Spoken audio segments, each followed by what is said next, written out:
দর্শক, আজ রূপপুর পারমাণবিক বিদ্যুৎ কেন্দ্রের প্রথম ইউনিটের জ্বালানি দেয়া শুরু হবে। এ নিয়ে বিস্তারিত জানাতে আমাদের সঙ্গে যোগ দিচ্ছেন ইয়াসিন আলী শেখ। ইয়াসিন, প্রকল্প কর্মকর্তা কারোর সাথে আপনার কথা হয়েছে কিনা, আর বিদ্যুৎ জাতীয় গ্রিড চালু হলে কোন কোন জেলার মানুষ আসলে সুবিধা পাবেন?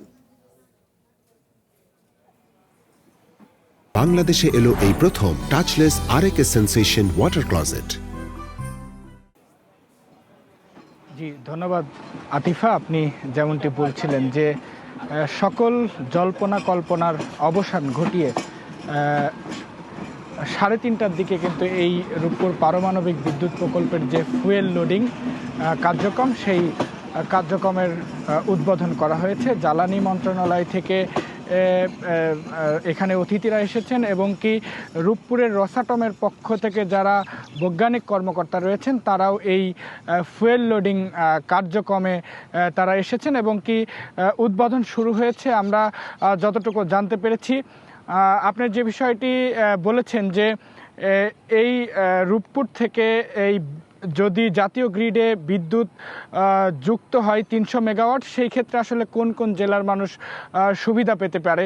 আমরা যতটুকু জানি যে রূপপুরে 2টি ইউনিট রয়েছে, এই 2টি ইউনিটে 2400 মেগাওয়াট বিদ্যুৎ উৎপাদন হবে এবং কি প্রথম ইউনিটে 1200 মেগাওয়াট বিদ্যুৎ উৎপাদন হবে এবং কি দ্বিতীয় ইউনিটেও 1200 মেগাওয়াট।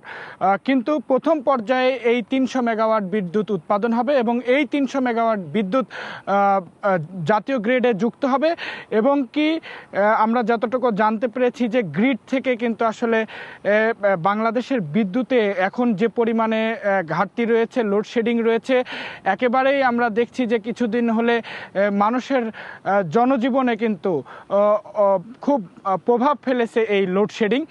আর বিশেষ করে আমাদের এই পাবনাতেও কিন্তু ব্যাপক পরিমাণে লোডশেডিং হয়েছে। তো পাবনার মানুষও আশা রাখছে যে তারা বিদ্যুৎ পাবে এবং কি পাবনার মানুষ সহ সারা জেলায় কিন্তু এই বিদ্যুতের ঘাটতি মিটবে, এমনটাই প্রত্যাশা করছেন যারা এইখানকার যারা বাসিন্দা রয়েছেন এবং কি সাধারণ মানুষ, তারা কিন্তু এই প্রত্যাশা করেছেন। তো আমরা জেনেছি যে এই রূপপুর পারমাণবিক বিদ্যুৎ প্রকল্পের যে ফুয়েল লোডিং, সেই কার্যক্রম কিন্তু ইতিমধ্যে উদ্বোধন শেষ হয়েছে। তো রূপপুর পারমাণবিক বিদ্যুৎ প্রকল্প থেকে এই পর্যন্তই ছিল আমার কাছে সর্বশেষ তথ্য। পাবনা থেকে সবশেষ তথ্য জানাচ্ছিলেন ইয়াসিন আলী শেখ।